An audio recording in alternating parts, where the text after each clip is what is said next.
Creo que estamos en contacto ya con el doctor Gabriel Acosta. ¿Es así? ¿Ya estamos en contacto? Sí. Buenos ¿Qué días, tal? doctor. Sí, ¿Cómo le buenos días, va? estoy acá. Muy bien, acá estamos. Bueno, un gusto poder hablar con usted. Lo hacemos por primera vez. Lo hemos presentado ya como juez civil en Moreno. Y realmente nos movió la posibilidad de esta entrevista. El hecho de que el servicio de justicia en la Argentina, en estos tiempos, aparece como muy menguado, como insuficiente, como que no estuviera a la altura de circunstancias evidentemente muy difíciles. ¿Cómo está funcionando, doctor, hoy la justicia, en particular la justicia civil, en la cual usted es juez? Bien, primera aclaración, sí, sí, en la justicia civil y comercial, en la que yo formo parte de este fuero, es lo que un poco yo le voy a poder opinar con más precisión, sin perjuicio de lo cual también me puedo expedir en un marco más general. ¿Qué quiero decir? Evidentemente que estamos atravesando una situación sanitaria inédita y una situación económica también que los especialistas en el rubro hablan será la más grave de toda nuestra vida como país. Así En es. ese contexto, evidentemente que el Poder Judicial es uno de los tres poderes de la República, en el caso de la provincia de Buenos Aires, que abarca a la mayor cantidad de población, 19 departamentos judiciales, en distintos fueros, tiene un rol que debiera ser muy destacado. ¿Qué ocurre en eso entonces? Y ocurre que la situación en particular, también la ciudadanía debiera conocer que si bien nosotros en el Foro Civil y Comercial no tenemos la espectacularidad en los medios del Foro Penal, del Foro de Familia, Ujú. sí abarcamos cuestiones muy concretas que tienen que ver con la vida más común de la ciudadanía. Claro. En ese que tiene que ver, bueno, desde los contratos, alquileres, sucesiones, accidentes de tránsito, concursos y quiebras, que es un rubro que lastimosamente yo hace 30 años que estoy en el Poder Judicial y recuerdo que en el 90 fue una temática que tuvo mucho auge. Eh, lastimosamente creo que vamos a ver un panorama en esa dirección, en lo venidero y Ujú. estamos trabajando a nivel yo estoy en este momento en el juzgado Ajá. y nos han dado la posibilidad también de hacerlo en forma remota, Ujú. también lo he hecho en estos días, en alguno de ellos, y no es cierto que el Poder Judicial, en especial en este tema, estemos de vacaciones, ni de asueto, ni mucho menos. Claro. Eh, no quiero decir con esto que estamos haciendo nada heroico, porque tampoco es así, pero sí Ujú. estamos cumpliendo con una función que es muy destacada y en las condiciones que no son las normales, por supuesto, pero creo que hemos hecho una red de jueces civiles y comerciales en la provincia de Buenos Aires. En la provincia de Buenos Aires hay 167 jueces civiles y comerciales. Ajá. Esta red que tiene poco tiempo de conformación, lo que ha podido hacer en estos términos es intercambiar experiencias prácticas para tratar de la visión de cada uno con mucho compromiso, dar un servicio acorde, y es lo que estamos tratando de hacer, sinceramente. Por supuesto, hay de todas las pelambres en estas cosas, ¿no? Pero yo creo que eh, estar a la altura de las circunstancias es una cuenta pendiente que tiene la justicia Ujú.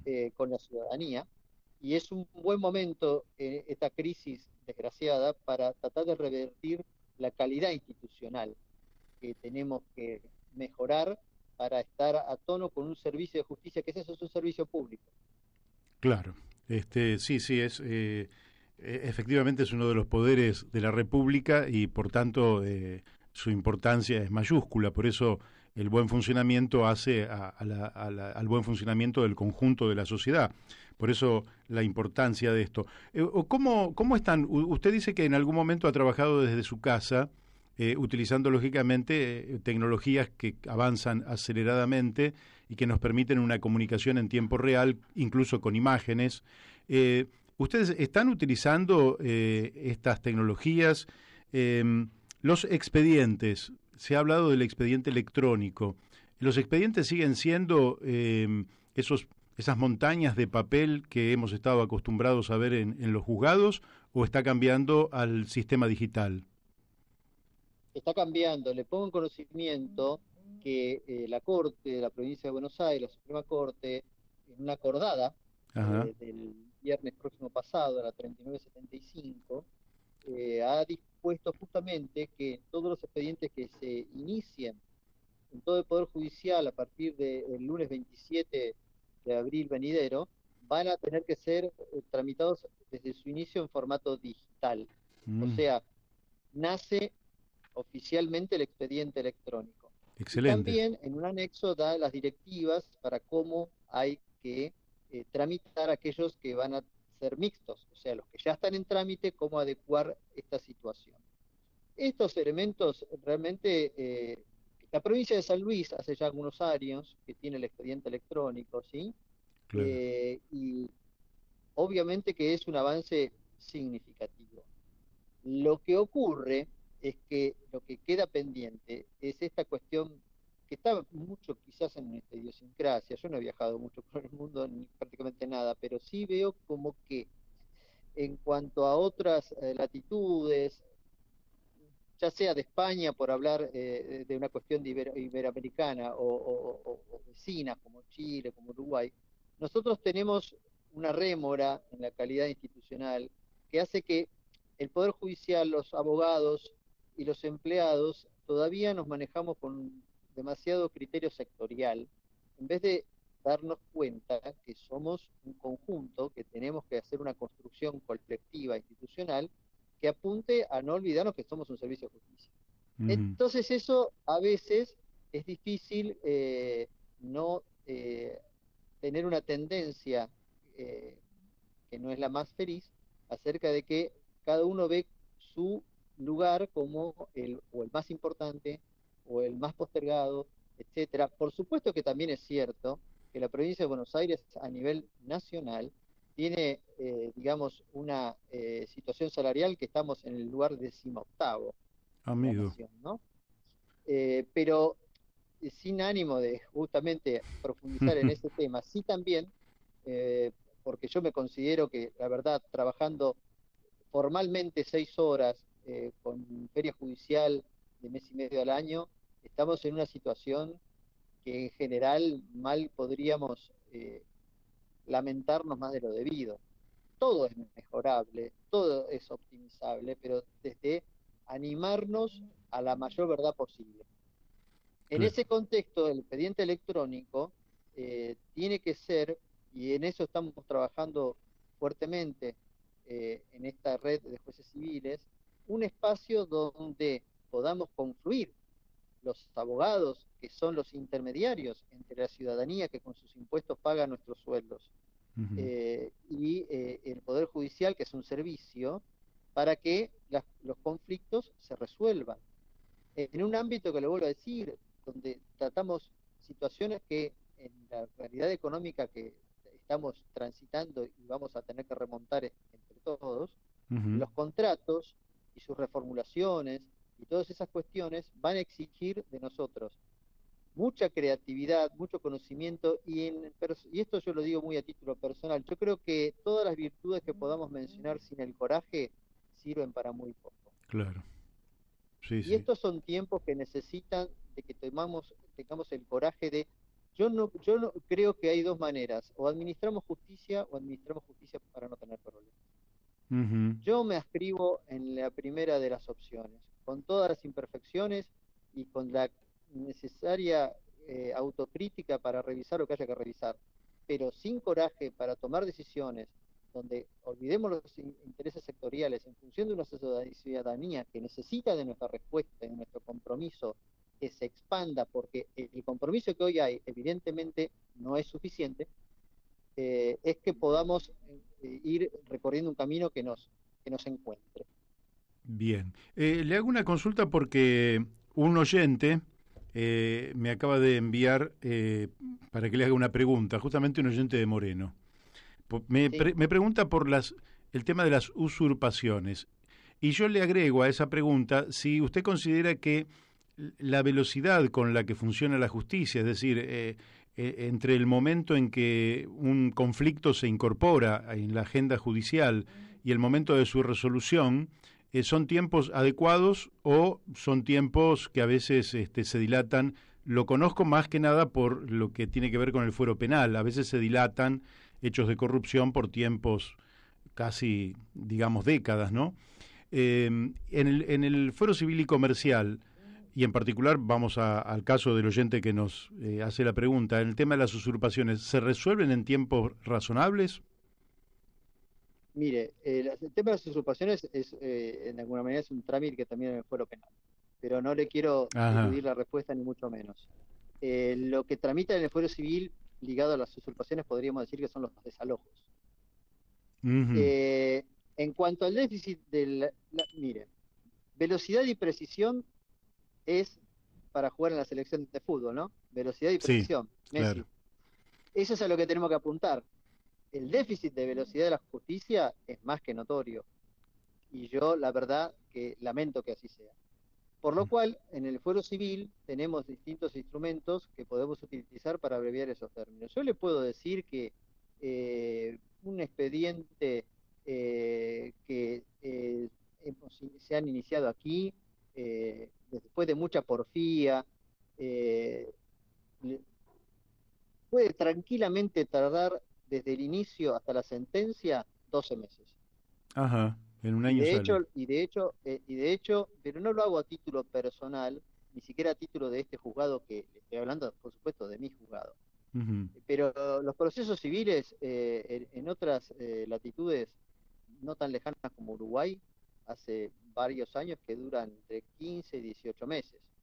Ajá. Entonces, el ayornar, vuelvo a decir, las tecnologías disponibles, con todas las limitaciones y con todo lo que de modernidad todavía estamos en rémora, con compromiso y con coraje hace que podamos esos lapsos abreviarlos.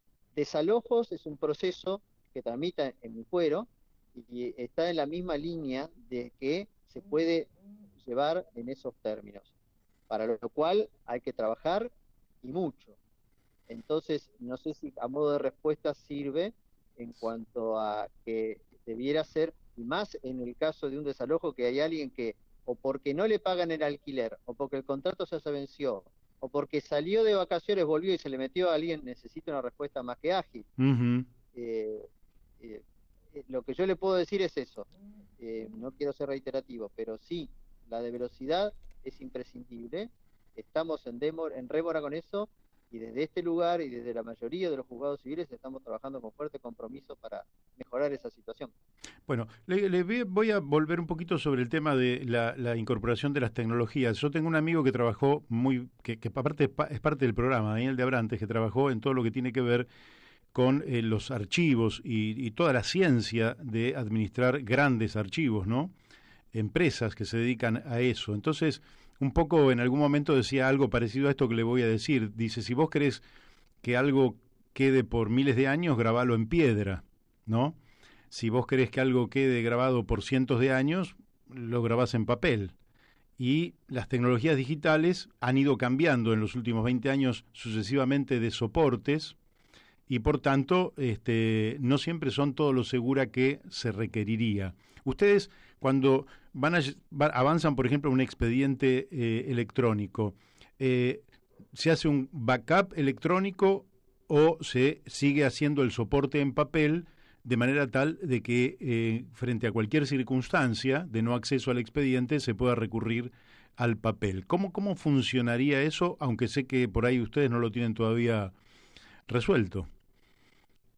No, no, resuelto está en función, resuelto, definido más que resuelto, Definido. está a partir de la acordada de la Corte del viernes pasado. O sea, lo que se comience a partir del 27 de abril tiene que ser todo en soporte digital. Ujú. Lo que está actualmente en trámite, en formato mixto, ¿por qué? Porque tenemos presentaciones que se pueden hacer en forma electrónica, notificaciones que se pueden hacer en forma electrónica. Los backups de todo eso se hacen diariamente. Claro. Entonces, acudimos al papel porque hasta ahora esos avances progresivos que significaron tanto como la oralidad en el fuero civil, con la videograbación de las audiencias de vista de causa, son todos elementos que se han ido incorporando a el trámite habitual en papel. Correcto. Fíjese, una cosa revolucionaria le podría decir a tono color, que está acordada lo que finaliza con la costura. No habría más costura de expedientes. Qué bueno. Y lo dice, ¿por qué? Porque se utilizaría en lo que tenga que llevar soporte papel, que sería prácticamente nada, hacer carpetas con broche metálico. Yo eso lo hago en mi juzgado, eso es optativo, ¿no? Claro. Porque cuando yo entré en el año 90 al Poder Judicial, cosía expedientes y estaba 3 horas y media, 4 horas cosiendo expedientes. Fíjese lo anacrónico. Sí, pero la inversión del tiempo. Está definido en cuanto a que a partir de ahora, por eso es una circunstancia muy significativa, que una decisión de la Corte en ese sentido, que va a ser todo en formato digital. Bien. Le voy a hacer mis dos últimas preguntas. Una tiene que ver con algunos conceptos. Usted me dirá si la quiere contestar, porque esto ya va, me lo dice usted como abogado, como juez. He escuchado en reiteradas oportunidades a algunos periodistas hablar de la prensa como el cuarto poder. A mí me parece una confusión extraordinaria, porque en realidad los poderes de la Constitución, en los poderes de la Constitución no está. Y al ser empresas privadas, que tienen lógicamente todo el derecho del mundo a hacer periodismo y ejerciéndolo con absoluta y total libertad, pero no son un poder de la República.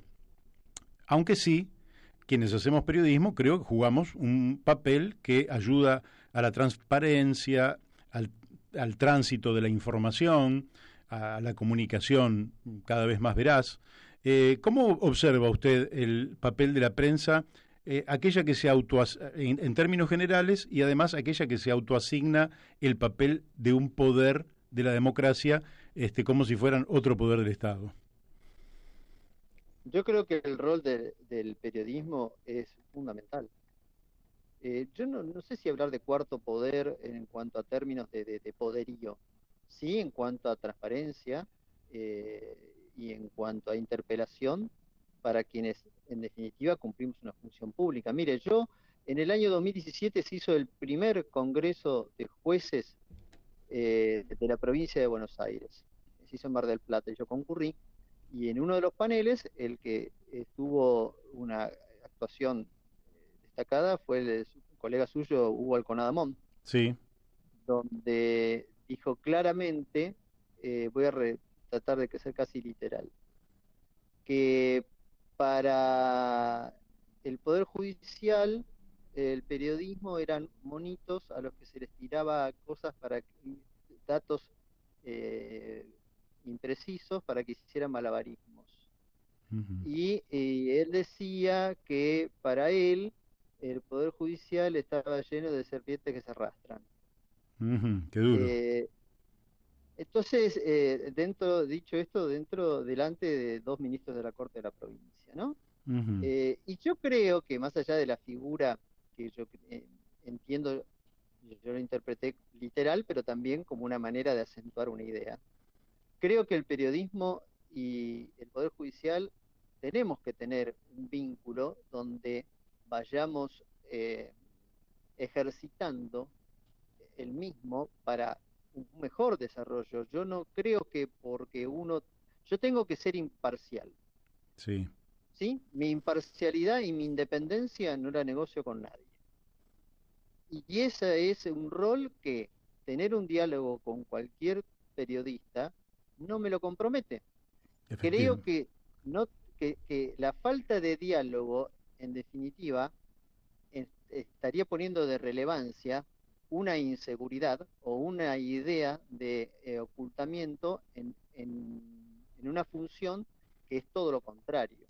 Ujú. Porque si yo para garantizar mi imparcialidad y mi independencia no tengo que hablar con nadie, en realidad no estaría hablando demasiado bien de mí. Así es. Entonces, creo yo que el periodismo, como todos, como los jueces, se puede ejercer de una manera, de otra, mejor, peor, pero como función es decisiva a la hora de garantizar la transparencia de los actos públicos de los poderes de la República. Esa es mi opinión. Muy bien. Bueno, tenía más preguntas, pero el tiempo se me ha ido, doctor. Seguramente lo estaré molestando más adelante, para ver cómo también está evolucionando toda esta transformación que están viviendo ustedes en el Poder Judicial. Y sobre todo esperando también que se vaya flexibilizando esta cuarentena que nos tiene muy metidos en casa y vaya a saber hasta cuándo, ¿no? Así que, Sí, yo lo sí. que le quiero también señalar es eso, es la importancia de que nosotros no estemos tan encerrados y trabajemos lo más que podamos por la ciudadanía y también por los abogados, que los abogados en general Ujú, viven de esta profesión y claro. necesitan de nuestro compromiso para poder cumplir con sus obligaciones y ejercer el derecho a su trabajo de la manera con las condiciones sanitarias indispensables, pero sí tratando de que esta maquinaria pueda andar lo más posible. Así que con todo gusto lo voy a atender en la ocasión que a usted le parezca necesario. Bueno, muy amable, le mando de mi parte un abrazo, muchas gracias y seguramente en pocos días vamos a estar volviendo a hablar. Igualmente para usted, que tenga un buen día. Buen día. Bueno, hemos hablado con el doctor Gabriel Acosta, juez civil y comercial en Moreno.